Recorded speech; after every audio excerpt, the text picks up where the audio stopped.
Bonjour à toutes et à tous, j'espère que vous allez bien. Aujourd'hui on va parler des ions au niveau 3e.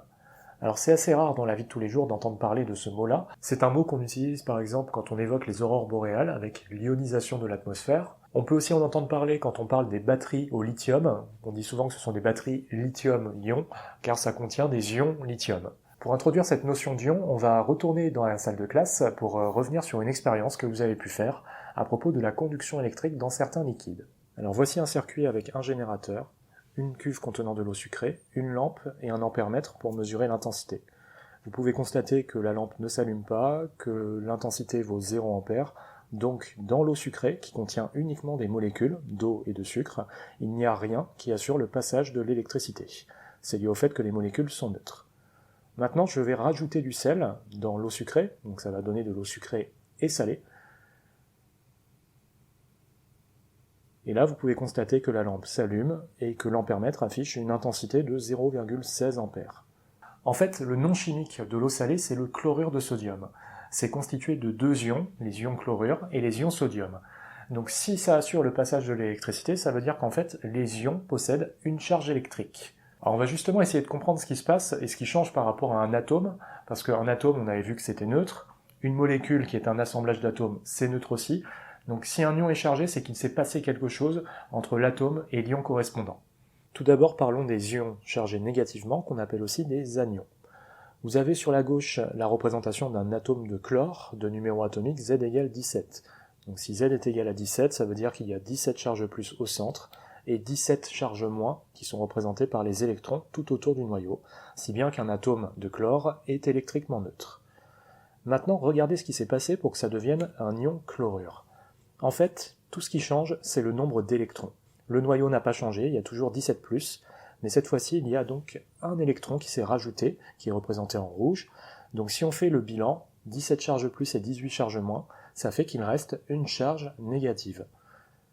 Du coup, un anion, donc un ion négatif, vient d'un atome qui a gagné des électrons. Pour ce qui est des ions positifs, qu'on appelle les cations, voici un exemple avec l'atome de sodium, de numéro atomique Z égale 11, donc 11 charges plus et 11 électrons, donc là encore c'est un atome qui est forcément neutre, et pour que ça devienne un ion sodium, Na+, en fait ce qui se passe c'est qu'un électron est parti, du coup il y a 11 charges plus au centre, dans le noyau, et il n'y a plus que 10 électrons, donc 10 charges moins, si bien qu'au final, si on fait le compte, 11 charges plus, 10 charges moins, il y a une charge plus restante.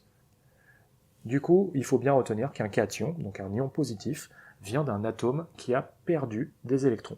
Donc en fait, dans le sel qui contient des ions chlorure et des ions sodium, les ions chlorure, donc leur formule c'est Cl-, donc ça possède une charge négative, et les ions sodium Na+, possèdent une charge positive.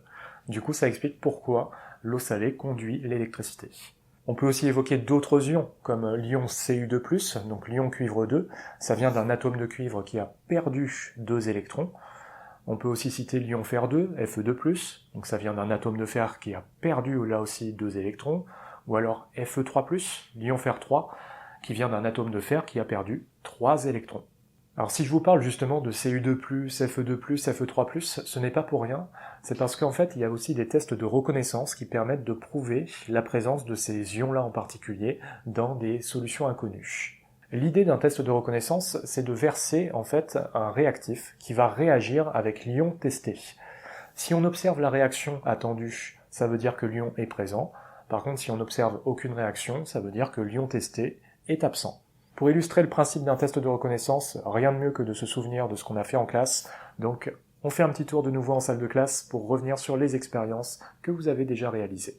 Dans le premier tube à essai, vous avez une solution qui contient des ions cuivre 2, Cu2+, dans le deuxième tube à essai, Fe2+, dans le troisième tube à essai, Fe3+, et dans le dernier tube à essai, c'est de l'eau salée, donc ça contient des ions chlorure en particulier. Ce que je vais faire dans un premier temps, c'est verser un réactif, donc l'hydroxyde de sodium, qu'on appelle aussi de la soude. Si vous ouvrez bien les yeux, vous pourrez constater la formation d'un précipité de couleur bleue. C'est ça qui permet de déterminer qu'il y a bien du Cu2+ dans ce tube à essai. Dans le deuxième tube à essai, avec Fe2+, c'est un précipité de couleur verte. Dans le troisième tube à essai, avec Fe3+, ça donnera forcément un précipité de couleur rouille. Tout ça avec le même réactif, l'hydroxyde de sodium. Pour le dernier tube à essai, on utilise un autre réactif, le nitrate d'argent, qui va donner au final un précipité de couleur blanche si l'ion chlorure Cl- est présent. Donc imaginez si vous avez une solution inconnue dont vous souhaitez déterminer la composition, il faut préparer 2 tubes à essai dans lesquels on va faire les 2 tests de reconnaissance. Dans le premier, donc on met de l'hydroxyde de sodium, et donc vous pouvez constater qu'on obtient un précipité de couleur bleue. Dans le deuxième tube à essai, on va mettre le nitrate d'argent pour faire le test des ions chlorure Cl-.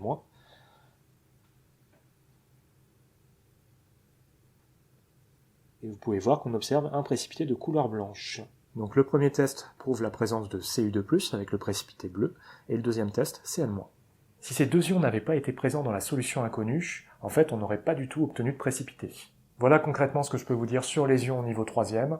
Donc en résumé, les ions sont chargés électriquement, car ça vient d'atomes qui ont gagné ou perdu des électrons. Du coup, ça assure le passage de l'électricité dans les liquides.